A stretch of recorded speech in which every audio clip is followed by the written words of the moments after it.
Olá, como vai? Tudo bom? Sejam todos bem-vindos novamente ao canal Perante o Eterno. Este é o 8º estudo da classe bíblica com o título Conhecendo Mais, onde falaremos sobre o milênio, descrito em Apocalipse. O estudo está sendo realizado no Espaço Novo Tempo de Campinas às 16h30, de forma presencial, onde as pessoas podem participar e desenvolvermos ali um relacionamento também um pouco mais pessoal. O Espaço Novo Tempo de Campinas também possui um canal no YouTube e eu vou deixar o link aqui na descrição, junto com outros canais parceiros, onde você pode acessar e se inscrever também. Temos aqui neste canal uma variedade de estudos. Confira clicando no menu vídeos ou playlist. Lembrando que também que se você ainda não se inscreveu em nosso canal, se inscreva e assim possamos todos ficar juntos perante o Eterno. Antes de iniciarmos este estudo, faremos uma breve oração. Querido Pai, suplicamos ao Senhor as tuas bênçãos sobre este estudo em nome do Senhor Jesus. Amém. Bem, antes de iniciarmos, é bastante importante lembrar que a palavra milênio, ela não existe na Bíblia. Ela foi usada pela primeira vez ali por Tertuliano, no 2º século da era cristã, mas é um termo usado para 1000 anos, e esse sim nós encontramos na Bíblia. É muito comum termos técnicos para descrever vários assuntos na teologia. Isso ocorre comumente, né? Afinal de contas, falando sobre os 1000 anos, quando terão início os 1000 anos? Existem algumas interpretações sobre quando ocorrerá, no entanto, passarei a que eu acredito, a que para mim faz muito sentido. Então, preste bem atenção e vamos lá. Muito bem, vejamos alguns textos, lembrando que este estudo é uma sequência do estudo anterior, no caso este daqui, e assim sucessivamente. Acreditamos que o início dos 1000 anos se dá com a volta do Senhor Jesus. Preste bem atenção na harmonia dos textos. O primeiro texto está em Mateus 24:30, que diz assim: Então aparecerá no céu o sinal do Filho do Homem. Todos os povos da terra se lamentarão e verão o Filho do Homem vindo sobre as nuvens do céu, com poder e muita glória. Então, como eu disse, esse é um evento que marca o início dos 1000 anos. E com a volta de Jesus, acontecem outros eventos, desencadeiam outros eventos muito importantes também descritos na Bíblia. Veja, por exemplo, em 1 Tessalonicenses 4:16 e 17, que diz assim: Porquanto o Senhor mesmo, dada a sua palavra de ordem, ouvida a voz do arcanjo e ressoada a trombeta de Deus, descerá dos céus, e os mortos em Cristo ressuscitarão primeiro. Depois, nós, os vivos, que ficarmos, seremos arrebatados juntamente com eles entre nuvens, para o encontro do Senhor nos ares, e assim estaremos para sempre com o Senhor. Veja que maravilha, não? O texto ele é muito claro. Então, quando Jesus voltar, os mortos em Cristo ressuscitarão primeiro. Mas e os outros que morreram, não morreram em Cristo? Calma. A Bíblia revela tudo. Vamos deixar ela mesma responder. Mas aqui diz que na volta de Jesus, aqueles que aceitaram Deus em suas vidas e morreram serão ressuscitados. E ainda diz que pela ocasião da volta de Jesus, ainda terão pessoas vivas que não passarão pela morte e irão encontrar com Cristo nos ares e ficar com Ele para sempre. Que alegria, não? É uma sequência de eventos movidos pela volta do Senhor Jesus.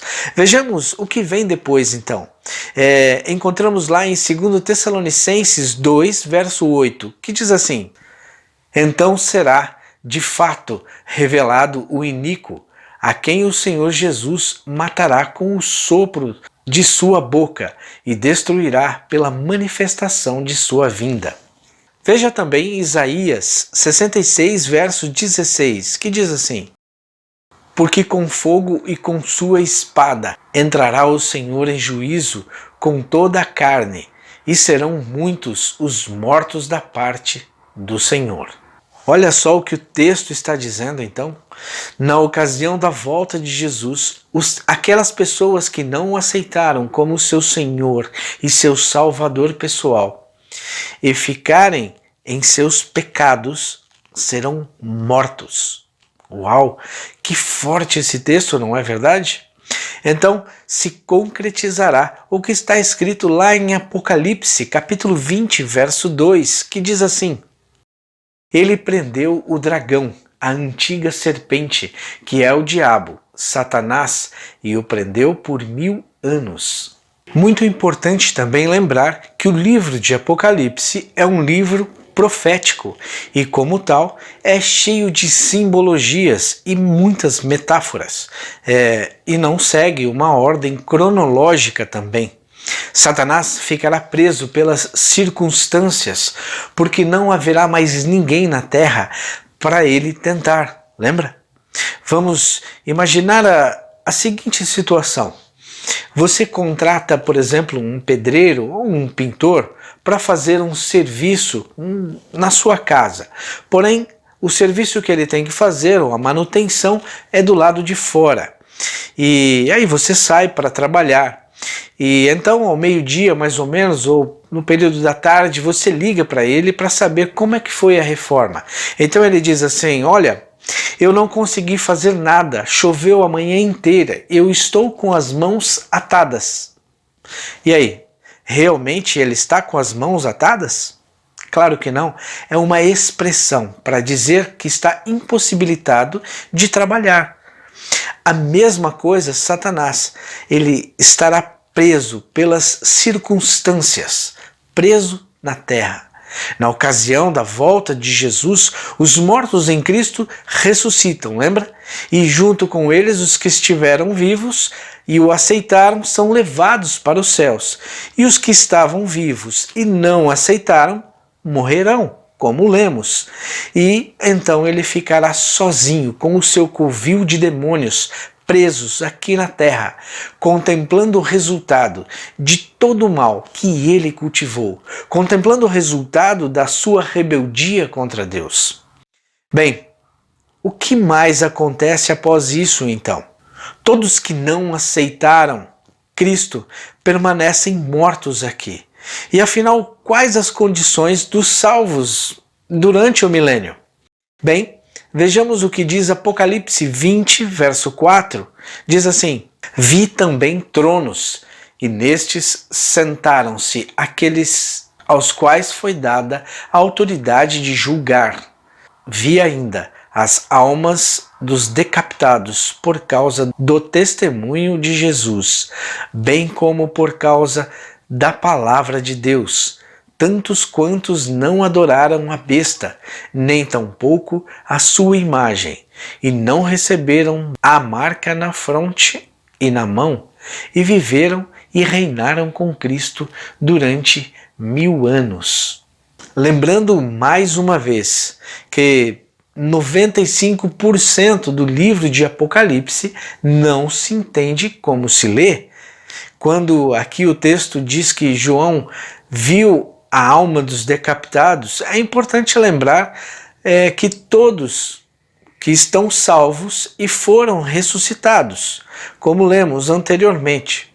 Em várias outras passagens, podemos, por exemplo, ver a palavra alma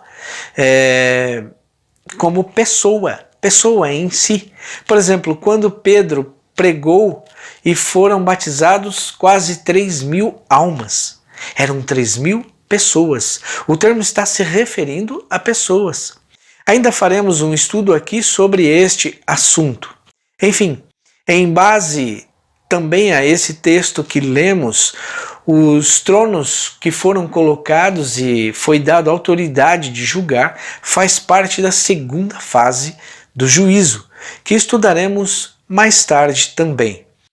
O texto termina dizendo que os salvos, aqueles que Jesus vai levar aos céus por ocasião da sua volta, viveram com ele e reinaram durante 1000 anos. Que maravilha, hein? E afinal, os mortos que não aceitaram Deus em suas vidas não ressuscitarão? E se ressuscitarão, quando será afinal? Bem, a resposta está no verso seguinte de Apocalipse que lemos. Acompanhe. Os restantes dos mortos não reviveram até que se completassem os 1000 anos. Esta é a primeira ressurreição. Apocalipse 20, verso 5. Viu como a Bíblia é clara? Todos os que morreram e que os que estavam mortos, que não aceitaram Jesus, permanecerão mortos durante os 1000 anos e só viverão novamente após os 1000 anos. O texto é muito claro. E afinal, como estará a terra durante o milênio, logo depois que Cristo subir com os salvos? Existem alguns textos, por exemplo, de profecias que eram aplicadas a Israel, mas também em outros momentos da história são chamados de profecias de dupla aplicação. Acompanhe, por exemplo, o que diz Jeremias capítulo 4, versos 23 até o 27. Diz assim: Olhei para a terra e ei-la sem forma e vazia, para os céus e não tinha luz. Olhei para os montes e eis que tremiam, e todos os outeiros estremeciam. Olhei e eis que não havia homem nenhum, e todas as aves do céu haviam fugido. Olhei ainda e eis que a terra fértil era um deserto, e todas as suas cidades estavam derribadas diante do Senhor, diante do furor da sua ira. Pois assim diz o Senhor: toda a terra assolará, porém não a consumirei de todo. Olha só que coisa, hein?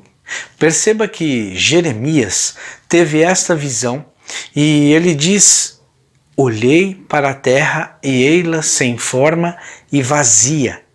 Exatamente como Gênesis capítulo 1, verso 1. A terra era sem forma e vazia. Perceba que Jeremias teve esta visão e ele diz assim: olhei a terra e ei-la sem forma e vazia.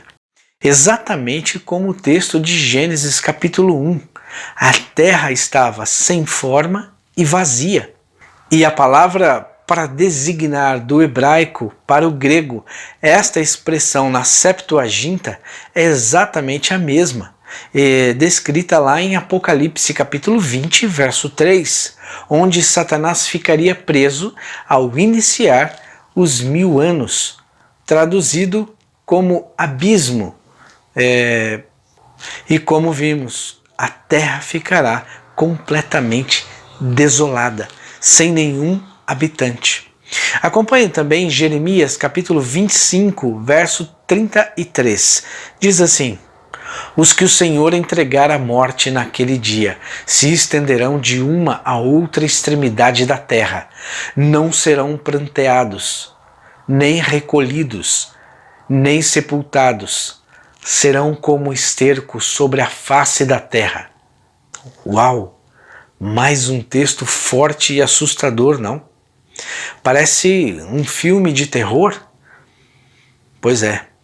Bem, vejamos então quais acontecimentos marcam o fim do milênio. Vejamos Apocalipse capítulo 21, verso 2. Diz assim: vi também a cidade santa, a nova Jerusalém, que descia do céu, da parte de Deus, ataviada como noiva adornada para seu esposo. Uau, que visão maravilhosa! Que lindo deve ter sido, não? Uma visão fantástica. E Que acontecimento maravilhoso! Este é o evento que marca o fim do milênio, a Nova Jerusalém descendo do céu para a terra e todos os salvos dentro da cidade com Cristo. Sim, a noiva de Cristo é a Nova Jerusalém. Acompanhe depois em Apocalipse capítulo 21, versos 9 e 10 e depois Apocalipse também 19, versos 7 e 8. Enfim, ao descer a Nova Jerusalém dos céus, com todos os santos nela, o próximo evento, como fim do milênio, que lemos há pouco, é a ressurreição dos ímpios. Confira, os restantes dos mortos não reviveram até que se completassem os 1000 anos. Esta é a primeira ressurreição. Apocalipse 20, verso 5. Viu só? Até que se completassem os 1000 anos, eles não voltariam à vida. O texto é muito claro. Então, obviamente agora, Satanás está livre de sua prisão, pois agora haverá pessoas novamente. Veja o texto em Apocalipse 20, versos 7 e 8. Quando, porém, se completarem os 1000 anos, Satanás será solto de sua prisão e sairá a seduzir as nações que há nos 4 cantos da terra, Gog e Magog, a fim de reuni-los para a peleja. O número dessas é como a areia do mar.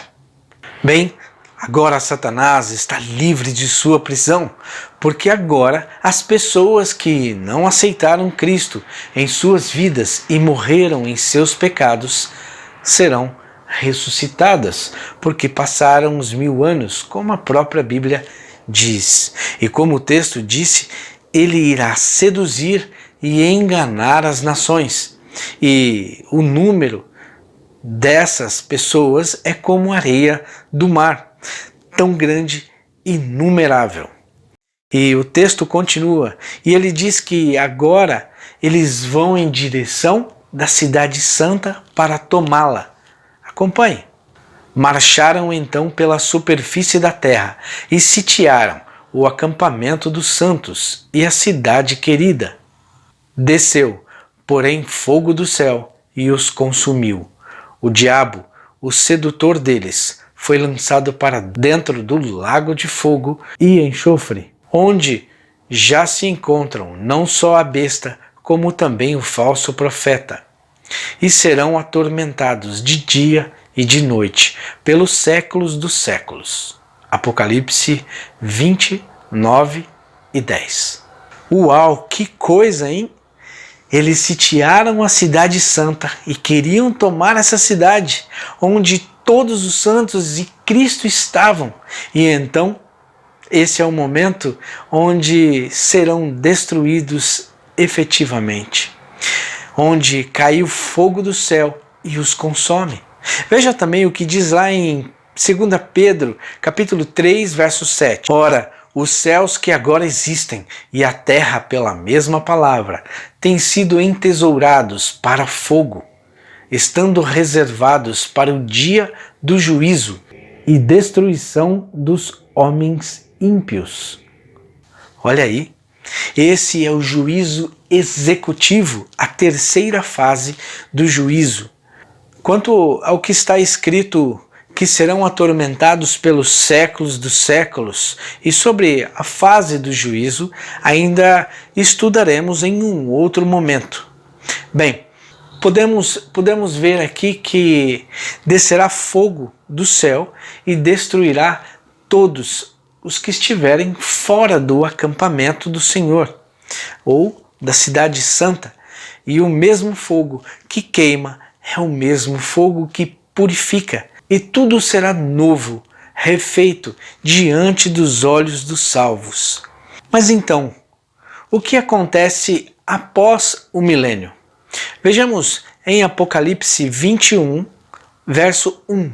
Diz assim: Vi novos céus e nova terra, pois o primeiro céu e a primeira terra passaram, e o mar já não existe.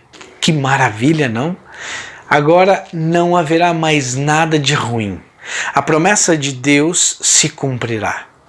Veja, ainda em Apocalipse 21, verso 3 e 4, diz assim: Então ouvi grande voz vinda do trono, dizendo: Eis o tabernáculo de Deus com os homens. Deus habitará com eles. Eles serão povos de Deus, e Deus mesmo estará com eles. E lhes enxugará dos olhos toda lágrima, e a morte já não existirá. Já não haverá luto, nem pranto, nem dor, porque as primeiras coisas passaram. Que lindo esse texto, não? Deus habitará com os salvos. Que maravilha! A mesma intenção que Deus sempre teve, de estar com seus filhos desde o Éden. Ou também quando olhamos ali, quando Deus fala para Moisés: e me farão um santuário para que eu possa habitar no meio deles. Êxodo 25, verso 8.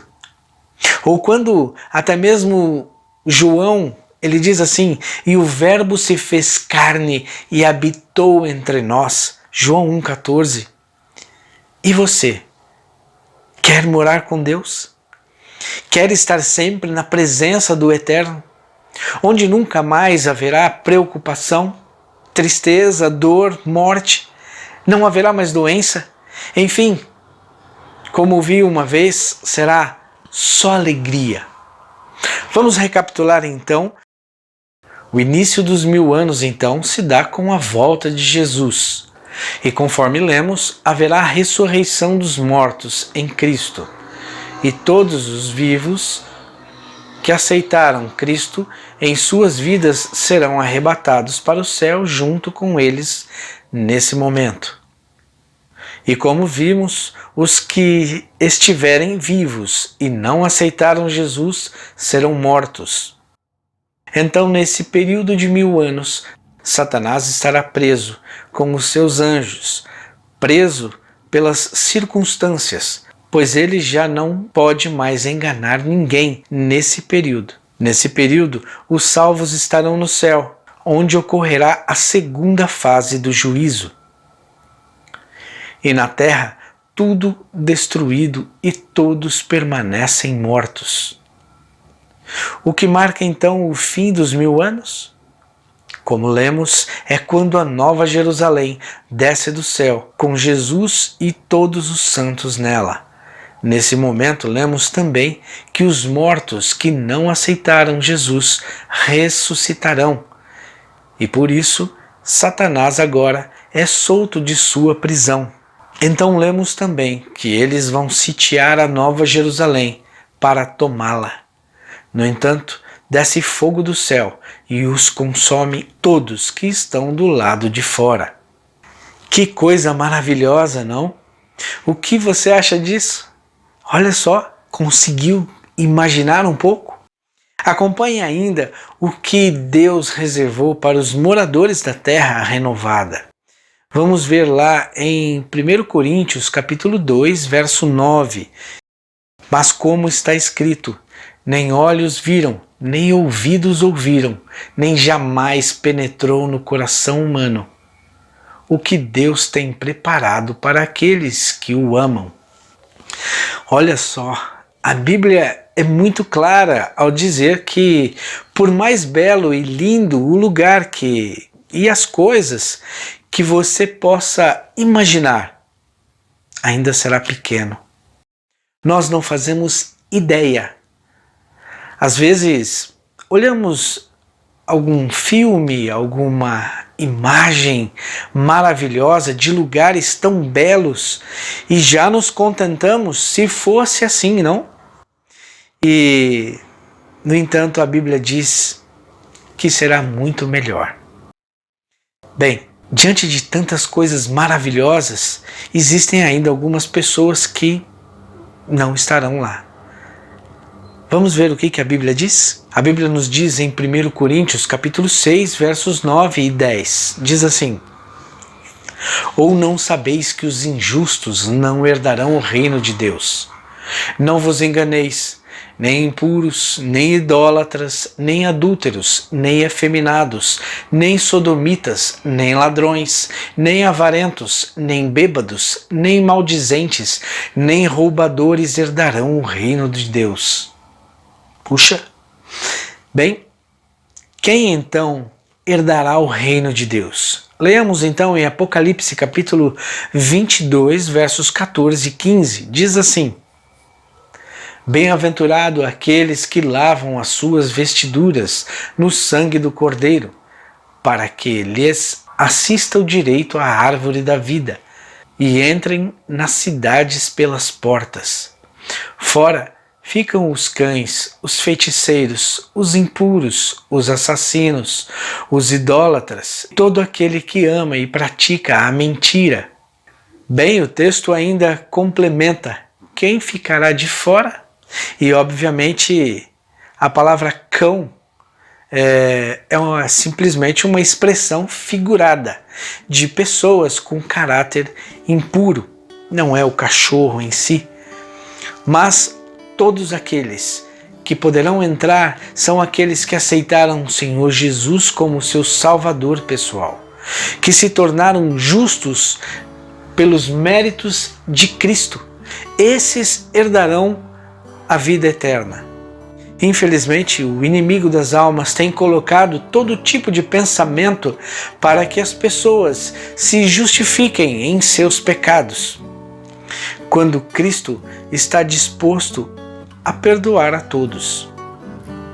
E não importa o que você tenha feito, não importa o seu pecado, Jesus quer que você viva eternamente. Ele morreu por você. Ele morreu para que você tenha um lugar onde Ele idealizou para você. E aí, você aceita? Jesus, Ele pode, Ele quer mudar a sua vida. Que possamos todos nós permitir que Cristo trabalhe em nós. Muitas vezes as pessoas erram e cansam porque elas tentam sozinhas mudar as suas vidas, quando o próprio Cristo diz: sem mim nada podeis fazer. Mas às vezes algumas pessoas acham que precisam mudar primeiro para ir até Cristo. E Cristo diz: vinde como você está. E quanto mais você conhece a Cristo, mais você tem prazer de estar com Ele. E pode ter certeza, por maior que seja a sua luta, Ele te dará a vitória. Quando você permitir que Ele trabalhe em você, que Ele faça as mudanças necessárias. Talvez você pode dizer que já nasceu assim, isso é um problema seu. Tudo bem. Mas saiba que todos nós temos lutas individuais e acreditamos que Cristo é o único que pode nos mudar. Que o Senhor Jesus abençoe cada um de vocês. Que possamos nos encontrar no nosso próximo estudo. Até lá!